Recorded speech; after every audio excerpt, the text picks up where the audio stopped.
आज हे ऐकून आश्चर्य वाटेल, पण 100 वर्षापूर्वी गोव्यातून पोर्तुगीज लोक उपचारासाठी कोकणात यायचे.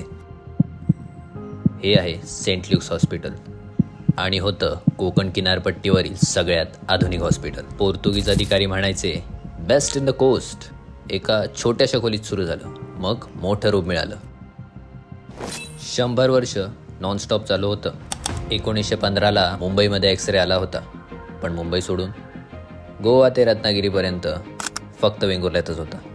बेळगाव, कोल्हापूर, संपूर्ण कोकण आणि गोव्यावरून लोक यायचे आपल्या बैलगाडीने.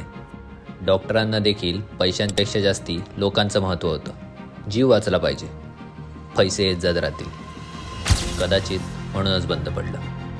वेंगुर्ल्यात असं म्हणतात, तुमच्या बर्थ सर्टिफिकेटवर जर सेंट ल्यूक्स हॉस्पिटलचं नाव नाही तर तुम्ही खरे वेंगुर्लेकर नाही.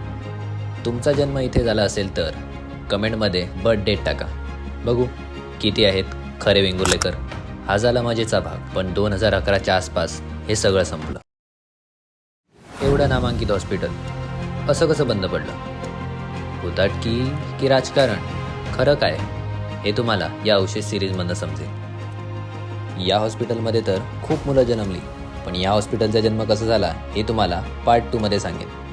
त्यासाठी आत्ताच फॉलो करा आणि कमेंटमध्ये तुमची बर्थ डेट टाका. धन्यवाद.